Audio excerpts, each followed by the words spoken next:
Bonjour à tous et bienvenue sur le Guide de l'Auto. Aujourd'hui on s'attaque à un monument de l'histoire automobile, la Porsche 911.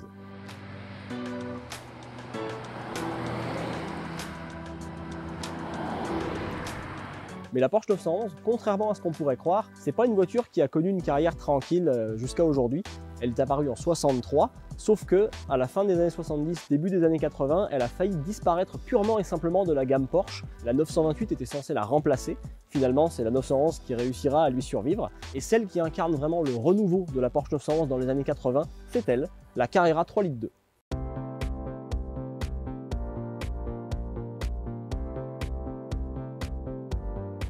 Le modèle que vous avez sous les yeux, c'est une Porsche 911 Carrera 3.2 1985. Celle-ci est apparue un an après l'arrivée du modèle. Comme son nom l'indique, la cylindrée c'est 3,2 litres, 3.2, et c'est évidemment un 6 cylindres à plat refroidi par air, ce qui plaît beaucoup aux puristes chez Porsche et qui a disparu quelques années plus tard. Cette voiture-là fait 207 HP dans sa version américaine, 231 dans les versions européennes qui étaient un petit peu plus puissantes à l'époque. Esthétiquement, la voiture est entièrement originale, telle qu'elle était en 85. Elle a juste deux options qui étaient très prisées à l'époque par les acheteurs.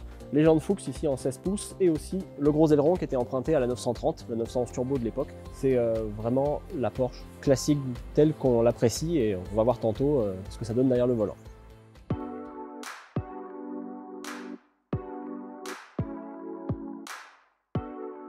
« 35 ans plus tard, la Porsche 911 elle est évidemment toujours là et en 2020, on a sous les yeux ici une Carrera S, donc une version évidemment beaucoup plus large, beaucoup plus grosse, beaucoup plus imposante d'une manière générale que la 3.2 qu'on vient de voir. Des plus grosses roues avec des roues de 20 pouces ici contre 16 à la 3,2 litres.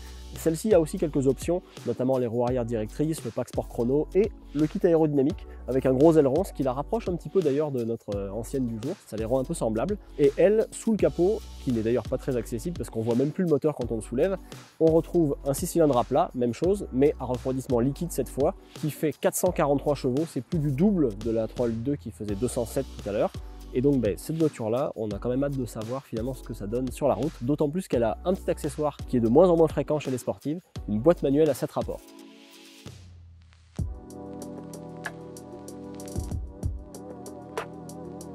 Bon bah c'est parti pour l'essai de la Carrera 3,2 litres. Contact à gauche, comme sur toutes les 911.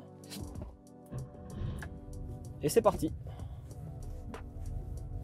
Oh, direction non assistée, hein, c'est plus dur que sur les voitures actuelles. Et la boîte aussi, hein. Oh, ok. À froid, les rapports passent un petit peu moins facilement. Au premier abord, ce qu'on peut dire de cette voiture, c'est que tout est beaucoup moins filtré que dans une voiture moderne. On a beaucoup de bruit ambiant, le bruit du roulement, le bruit du vent, le bruit du moteur. Tout est beaucoup plus présent à bord de cette voiture. Non pas que ce soit déplaisant, mais au contraire, mais on a l'impression vraiment de vivre la route avec cette voiture-là. C'est beaucoup plus vivant qu'une voiture actuelle, beaucoup moins aseptisé, on pourrait dire, bien qu'une Porsche soit pas vraiment aseptisée même aujourd'hui. Mais c'est vrai que le moindre petit caillou par terre, on va le sentir claquer dans les passages de roue. C'est une voiture quand même qui vit et qui vous le fait savoir. Par contre, la direction, autant elle était lourde au départ à basse vitesse, autant là, une fois qu'on est sur la route et qu'on est lancé, elle est plutôt bien dosée et agréable et facile à manier. C'est un moteur qui est agréable à conduire, qui est plaisant, mais en termes de performance pure, il est clairement dépassé. C'est-à-dire que 207 HP aujourd'hui, c'est pas du tout une puissance impressionnante. Jusqu'à 4000 tours minute, c'est un moteur qui est relativement souple et agréable, mais qui n'est pas particulièrement brutal dans son fonctionnement, bien au contraire. Et on comprend pourquoi autant de gens ont conduit cette voiture de manière quotidienne dans le monde entier, et pourquoi ils ont eu tant de plaisir à le faire, parce que c'est une voiture effectivement qui devait très bien s'accommoder d'un usage quotidien à l'époque. Aujourd'hui, c'est sûr qu'on est aussi habitué à beaucoup d'équipements de luxe et de sécurité qui n'existent pas dans cette voiture, parce que ce qu'il faut savoir, c'est qu'ici, vous êtes seul avec la voiture. Il n'y a pas d'ABS, pas de contrôle de traction, il n'y a pas non plus de contrôle de stabilité. C'est vos pieds et vos mains qui dirigent la voiture. Donc, d'un côté, c'est très agréable parce que c'est une voiture qui se mérite et qu'il faut savoir conduire et avec de l'humilité, parce qu'il ne faut pas oublier que le moteur est en porte-à-faux arrière, donc à l'arrière de l'axe des roues, et que donc il y a un gros sac à dos derrière et il faut faire attention quand on inscrit la voiture en virage. C'est une voiture aussi, quand elle est conduite rapidement, qui peut avoir tendance à avoir du sous-virage. Elle est quand même avec moins de poids sur l'avant que sur l'arrière. C'est-à-dire qu'il faut arriver en mettant du frein pour inscrire la voiture en virage, mais pas trop non plus, sous peine de voir l'arrière chasser. C'est quelque chose qui demande un petit peu d'habitude et c'est un type de pilotage vraiment particulier. Même en roulant à un rythme plutôt tranquille, Les sensations qu'elle nous donne, aussi bien mécaniques qu'au niveau de la direction, au niveau de la boîte de vitesse, qui est assez lente effectivement, c'est la boîte de type 915, celle-ci pour les connaisseurs, en opposition à la G50 qui est arrivée plus tard, qui était, paraît-il, plus facile à manier. Celle-ci nécessite de décomposer un peu son mouvement, c'est-à-dire qu'on ne va pas passer les rapports rapidement comme avec une voiture actuelle. Cela dit, une fois qu'on est habitué, c'est très facile. Le freinage est assez bon aussi. Honnêtement, bien sûr, par rapport au modèle actuel, c'est complètement dépassé. Et puis, il ne faut pas hésiter à appuyer sur la pédale pour avoir une force de ralentissement quand même assez bonne. Mais quel plaisir, quel bonheur de conduire cette voiture. C'est des sensations mécaniques qui sont devenues uniques aujourd'hui. Maintenant que j'ai fait quelques kilomètres à bord d'une 3,2 litres de 85, j'ai hâte de voir ce que ça fait de remonter dans une 2020.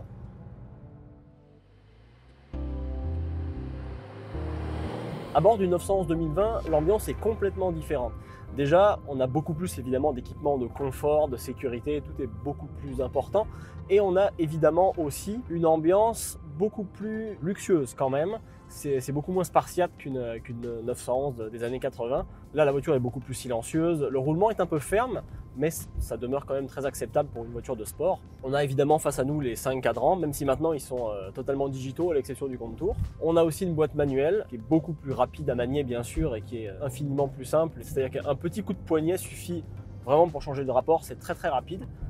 Le petit volant aussi avec la jante comme ça qui tombe parfaitement sous la main. On sent que Porsche, au fil des années, et il faut reconnaître qu'ils ont quand même fait beaucoup de générations de la 911, ont raffiné leurs produits à un point où aujourd'hui on arrive vraiment à quelque chose de très homogène, de très agréable à conduire.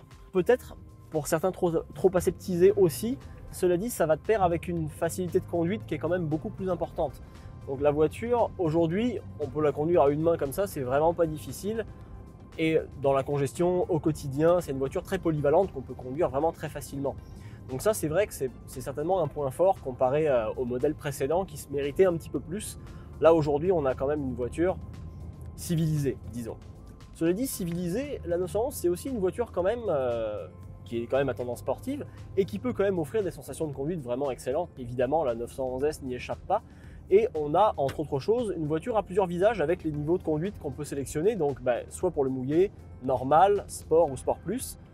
Et c'est sûr que dès qu'on commence à enclencher par exemple le mode sport, la sonorité devient déjà un petit peu plus évocatrice et les performances nettement supérieures. Et là, c'est une voiture qui est extrêmement rapide. Oh, le son, incroyable. Alors, le hurlement du flat 6 là, c'est fou. Et finalement, certains puristes peuvent reprocher à cette voiture d'avoir un peu perdu son âme. On peut pas du tout dire ça. Honnêtement, c'est une voiture qui reste tellement plaisante, tellement agréable à conduire.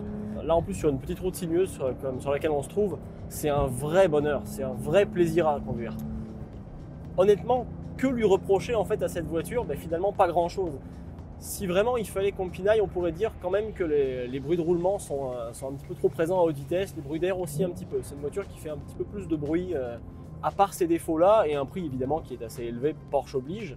C'est quand même un véhicule qui est extrêmement plaisant, très performant, très agréable à conduire, polyvalent quand même. La 911 reste quand même fidèle à elle-même, et même si elle a beaucoup changé, même si son moteur est dorénavant refroidi par eau, s'il y a un turbocompresseur, et si certains peut-être sont un petit peu trop dans le passé, on peut quand même dire que la 911 reste une voiture aujourd'hui évidemment qui est définitivement dans son époque et qui est bien dans son époque. Aujourd'hui elle est très moderne, elle est plus facile d'accès, mais c'est pas pour ça qu'elle a perdu son âme.